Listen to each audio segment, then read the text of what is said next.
Good morning. It is Monday. It is the 30th of March. And as is the case on Mondays, just to thank you all for coming here, to remind you you can help out this channel by clicking on the like. If you haven't, go ahead and subscribe. Share this with somebody you think might be blessed by it. And if you're moved to do so, leave a comment down below. Meanwhile, our reading is from 1 John at 3:17. But if a person has material possessions and sees a brother or sister in need and that person doesn't care, how can the love of God remain in him?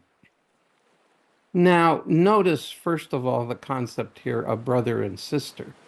That means the focus is on how we care for one another within the body of believers.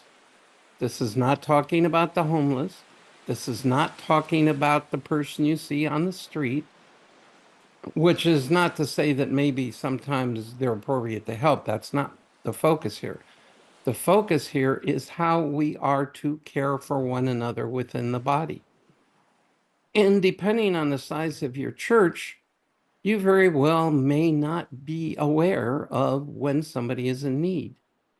So if you're in a position to help, a lot of churches have things like a benevolent fund. We do. And very often the donation day is the first Sunday of the month, which often is also Communion Sunday. So if you're in a position to help out, let people know in your church that there is a fund, contribute to the fund.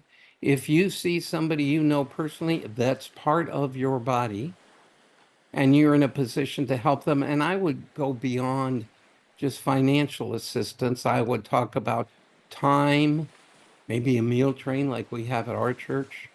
Whatever the case is, there are lots of ways to help those around you. We also have a service for senior where some people could come out and do some things for seniors that they're incapable of doing for themselves. There's lots of ways to meet the needs of those around us. The point here is if you're in a position to and you don't, you need to question how you are living as a believer. And so it's just something to think about in the start of a new work week.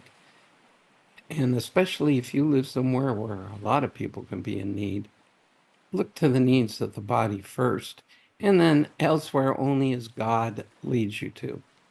So have a day. Oh, one more point. If you're in need, and especially depending on the size of your church, don't assume people know. You have to be willing to ask too, which has to do with being humble.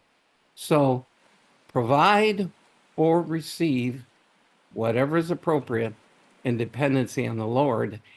And now I'll say, I'll see you again tomorrow.